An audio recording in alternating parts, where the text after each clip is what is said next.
Women's World Cup 2023.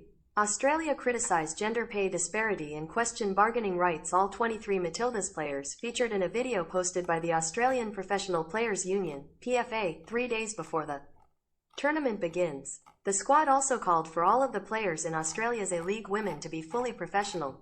Australia are co-hosting the Women's World Cup with New Zealand. 736 footballers have the honour of representing their countries on the biggest stage this tournament, said Australia and Everton midfielder Claire Wheeler in the video. Western Sydney Wanderers' Claire Hunt added. Yet many are still denied the basic right to organise and collectively bargain, brand midfielder Tamika Yallop said. Collective bargaining has allowed us to ensure we now get the same conditions as the Socceroos, with one exception. FIFA will still only offer women 1/4 as much prize money as men for the same achievement. The total prize pot for the Women's World Cup, which starts on Thursday, is $110 million, £84.1 million. A 300% increase from the 2019 tournament, but significantly lower than the $440 million, £336.4 million pot for the men in Qatar last year.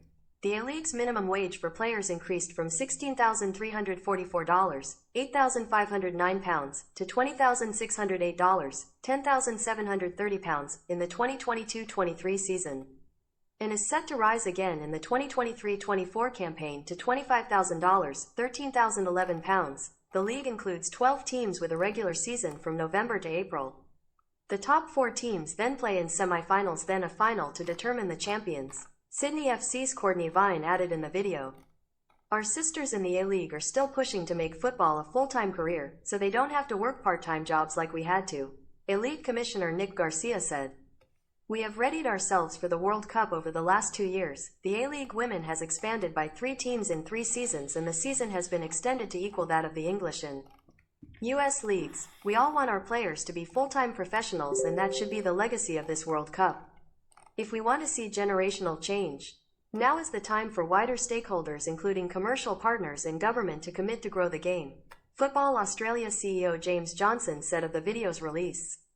We were aware of the video going out, but we weren't concerned as Football Australia at all because we know that our program is world-leading and we know the PFA and the players agree with that as well, FIFA-wise. The increase in money doesn't get to where I think we are in Australia, but it's improved. There's room for improvement.